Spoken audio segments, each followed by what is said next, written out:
Welcome to the Black Liberation Tech podcast, brought to you by Jordan Nuance LLC and hosted by Dr. Renee Jordan. This podcast is a accumulation of Dr. Jordan's dissertation work and her passion for empowering Latinas, Afro-Latinas, Black women, and girls to navigate the academic and professional worlds with confidence and success. Whether you're a mother or a guardian guiding a child through grades 6 through 12, an undergrad or grad student, someone working on a dissertation or thesis, or simply looking to carve out your niche in the career landscape, this podcast is for you. Each episode, Dr. Jordan shares her story, offers invaluable advice, and provides practical coaching to help you thrive in school, work, and beyond. Join our community on patreon.com/Black Liberation Tech and become a member for as low as $5 per month. As a member, you'll gain exclusive access to live recordings, impromptu academic and career coaching, and a network of like-minded individuals committed to mutual support and success. You're also welcome to follow Black Liberation Tech on YouTube, Instagram, Facebook, TikTok, and LinkedIn. Visit black-liberation.tech for even more information on Dr. Jordan's adventure in Inglés o Español. Tune in, get inspired, and let's embark on this journey together. Welcome to Black Liberation Tech, where your success story begins. Hello, everyone, and welcome back to another episode of the Black Liberation Tech podcast. I am your host, Dr. Renee Jordan, and today we are going to continue with our Safety First series, so let's go ahead and jump into it. So, step number one, we're going to head on over to the Black Liberation Tech website. Once again, it is available in both English and Spanish. We'll go to lessons. And the next lesson up is S3.0, social media is not real life. Okay, so we'll start off with a story. This image in particular was generated by Gemini, just as an FYI. So here is the setup for the scene. This conversation takes place between Ebony, Nadine, Nicole Bakula, Charlene, and a group of 10 girls, grades 6 through 12, and their mothers at an innovation center in a suburban Atlanta recreation center. All right, here's the scene. Community room, innovation center, early evening. The room hums with chatter as mothers and daughters settle into a semicircle of colorful chairs. A projector glows with the title slide, Safety First series, social media is not real life. Ebony stands at the front with Nadine, Nicole Bakula, and Charlene seated beside her. The atmosphere is relaxed and welcoming. Ebony smiling warmly. All right, y'all, welcome. Tonight, we're going to talk about something that affects all of us, especially y'all who've grown up with phones in hand, social media, but not from a place of judgment. We just want to open up a real conversation about what it is and what it is not. Maya, so how do y'all feel about it? Do you use social media every day? Nadine, smiling thoughtfully. That's a good one. I actually don't post often. Even though I love taking pictures and documenting memories, especially of my family, I usually keep those private. My camera roll is full, but I think about what's worth sharing and who it's really for. Charlene laughs. Yes, I'm old school. I don't post at all. In fact, my team runs my business accounts. I like to create content, sure, but I don't need to be in it. I don't need to share every part of my life to feel valid. Honestly, I don't want strangers knowing my every move. Selena, but isn't it kind of weird to not be on at all? Don't you miss out? Nicole Bakula, I hear you. It's tricky. I limit my time on social media. I don't even have TikTok or any dating apps. Never downloaded them. For me, it's about boundaries. I still talk with friends, but I don't feel like I need to be everywhere online. There's power in being selective. Ebony, that's real. And can I just say, likes don't equal your worth. You can post the funniest or deepest thing and barely get any attention. And someone else posts a dancing cat and it goes viral. Social media doesn't always reward what's meaningful. It rewards what grabs attention. Gloria, that's so important. I've seen my daughter sad because a post didn't get enough likes, and I get it. It feels personal. Lupita, sometimes it's hard not to compare yourself. Like everybody looks so happy online. Nadine, nodding. And that's the trap. Most of what we see is curated. It's like a highlight reel, not the messy, honest stuff. People don't post their breakdowns or their rejections, just their wins, Charlene. And some of it's exaggerated. Some folks are performing a version of their life for the camera, filters, staging, even lies. And it makes us feel like we're the only ones struggling, but we're not. Nicole Bakula. Exactly. We all need moments off screen to reconnect with reality. That's why I unplug regularly. Just because something can be posted doesn't mean it should be. Ebony, to the girls, let me ask y'all this. Have you ever looked at someone's post and thought, wow, their life is perfect? Several girls nodded slowly. Ebony, yeah. But remember, some of the happiest looking posts come from folks who are struggling. Don't base your worth on a picture you saw at 2 a.m. while scrolling. Michelle, so what do you post, if anything? Charlene, smiling. Professional things only. Maybe a campaign or an event, but never personal. I've learned the hard way to keep what's sacred offline. Nadine, same here. I post intentionally artwork, design projects, or something that might encourage someone, but never out of pressure. If I don't feel like sharing, I don't. Nicole Bakula. I focus on impact. If it's useful, uplifting, or aligns with my values, I might share it. Otherwise, I let it live offline. Ebony, and me,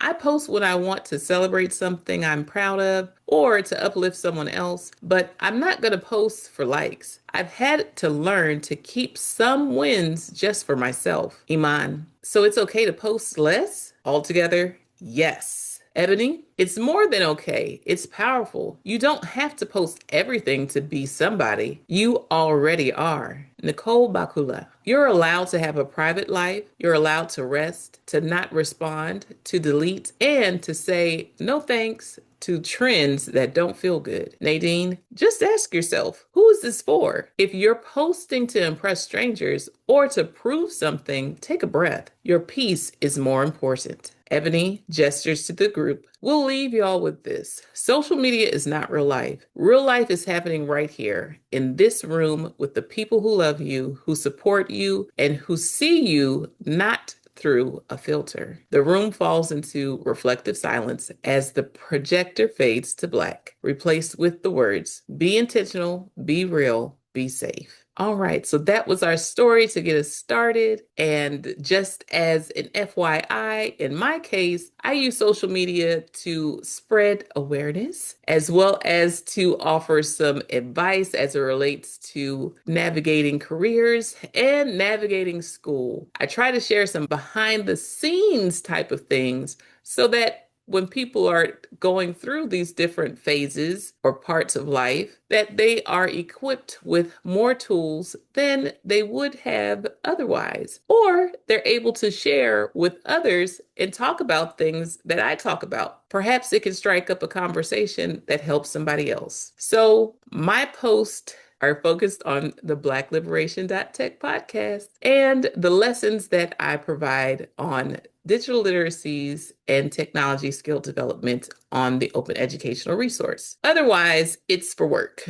And so if you look me up, you'll pretty much see that I'm consistent with that. If you see me somewhere else, that's because chances are somebody posted about me, because I really value that one-on-one relationship that I have with individual people. And so I take the time to text people. I take the time to call people. I take the time to meet people for lunch and for dinner, to go out, to hang out, to relax, and even go to the movies every once in a while. So that's the kind of relationship I like to have with people. And in the online space, I enjoy keeping it professional because I want to help somebody along their way. Now, this is not to say that someone with a personal account is not helping someone along the way, but this is the way that I choose to share. All right, let's take a look at the Reflect and Write prompts. All right, reflect and write prompts. Reflect on the following prompts and write out your responses. Understanding social media habits. How do you decide what to post on social media? Do you think about who will see it, how it will look, or how many likes it might get? Have you ever deleted a post because it didn't get enough likes or comments? How did that make you feel? What's the difference between your real day and your social media day? If someone only saw your post, what would they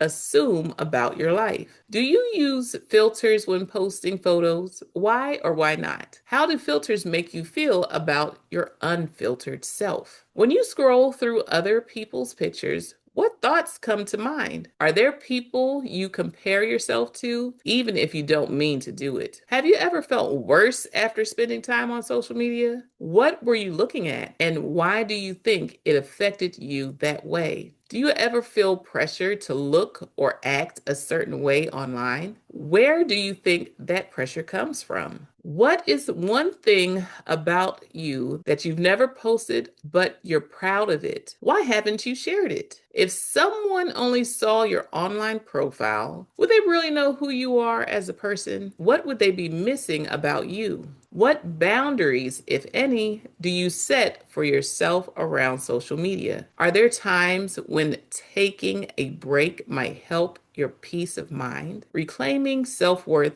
and beauty beyond the screen. When you look at models or influencers online, how do they compare to the people you see every day at school, church, or home? What do you notice that's different between what you see online and every day? What do you think is more real? What makes someone beautiful to you beyond how they look? Can you name a person in your life who is beautiful for reasons other than appearance? Name 3 things you love about yourself that have nothing to do with how you look. Why are these things important to who you are as a person? What are your gifts, talents, or special traits that no one else has exactly like you? How can you share those in the world, with or without social media? If social media disappeared tomorrow, how would you let people know who you are as an individual? What would you want them to remember about you? Your heart, your talents, your voice. All right. Next, we have another image generated by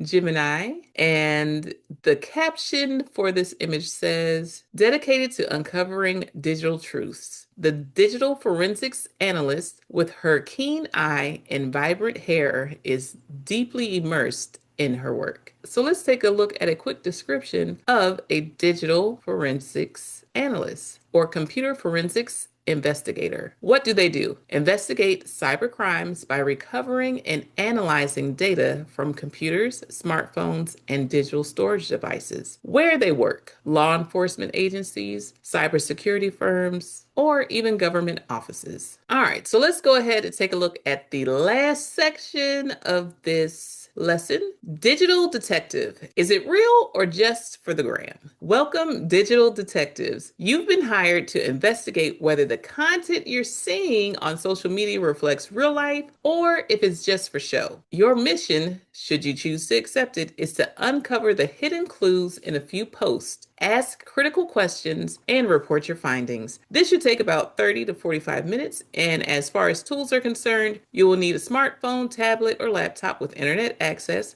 to at least one social media platform like Instagram, TikTok, YouTube, etc., a digital worksheet, so a Google Doc, form, or notes app. And here's the objective for this section of the lesson: to explore social media posts critically in real time and reflect on what might be curated, exaggerated, or filtered intentionally. Strengthen your digital literacy and confidence by distinguishing between online portrayals and real life. Here are your instructions. Step 1. Choose your feed. Open one of your favorite social media apps or visit a public page. Choose 3 to 5 posts that catch your attention. Look for perfect selfies, lifestyle influencer posts, sponsored content, so things that have an ad, vacation or event highlights. Step 2, investigate the post. For each post, Discuss the following questions together. You can record your answers in your digital worksheet or voice memo. What is being shown in this post? What emotions or reactions did you feel when you first saw it? Are there signs that the post might be curated or filtered? Lighting, angles, brand mentions, hashtags, matching outfits, etc. What do you not see? Mess, prep work, behind the scenes, emotion, effort. What might the person be trying to communicate or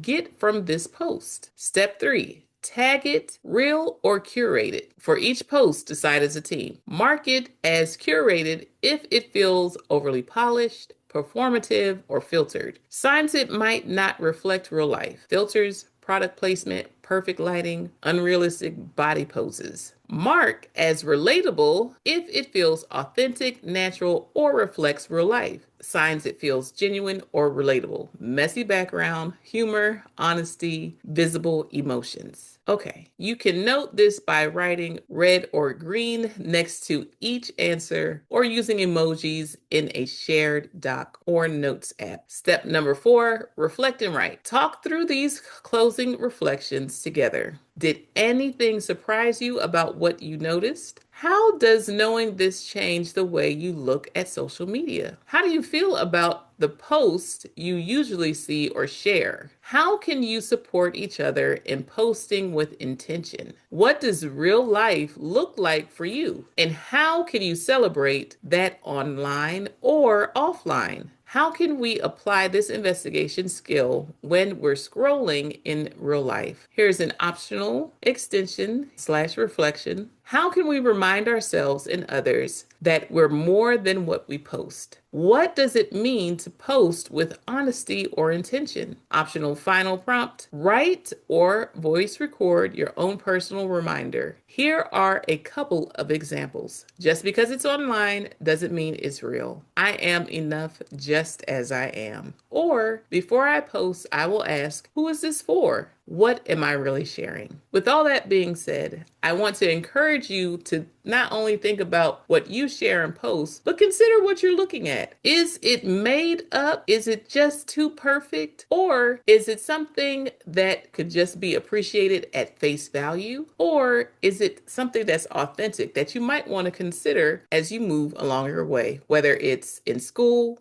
at work, in life, your travels, or how you engage with people in general? Think about those things. I also want to encourage you to think about whether something may or may not be generated by artificial intelligence. I showed a couple of pictures and they look like real people. However, there is a watermark on these pictures that say AI to let you know that it was generated as a result of artificial intelligence as opposed to being images of real people. Do you notice anything in these images that give you a clue that it might be AI generated if the watermark wasn't there? I say all that and share this picture to say, think twice when you're looking at pictures. Think twice when you're comparing yourself to pictures. Think twice when you see someone's life being played out on social media. They might be giving you the highlights. They might be giving you the best parts. They might be making things look better than what they really are. And the question is, what they're showing, is that what makes up a complete life? Or is it just parts of it? In life, you have sunshine and rain. Joy and pain. If you know the song, good. If you don't, look it up. But there are things in life that round it out to help you check what is real and what's not. And I want to encourage you to hone those skills and make decisions based upon what you know. Thank you for tuning in to the BlackLiberation.Tech podcast, brought to you by Jordan Nuance LLC and hosted by Dr. Renee Jordan. We hope today's episode has inspired you and provided valuable insights to help you navigate your academic and professional journey with confidence and success. Remember to like, subscribe, and share, as well as rate and review the podcast to help it become more discoverable. Whether you're guiding a child through grades 6 through 12, tackling undergraduate or graduate studies, working on a dissertation or thesis, or exploring your career options, this podcast is here to support you every step of the way. Join our community on patreon.com/Black Liberation Tech and become a member for as low as $5 per month. As a member, you'll enjoy exclusive access to live recordings, impromptu academic and career coaching, and a network of like-minded individuals committed to mutual support and success. Don't forget to follow Black Liberation Tech on YouTube, Instagram, Facebook, TikTok, and LinkedIn. Visit black-liberation.tech for even more information on Dr. Jordan's adventures, available in both English and Spanish. Stay inspired, stay empowered, and keep moving forward. Until next time, take care. Bye-bye.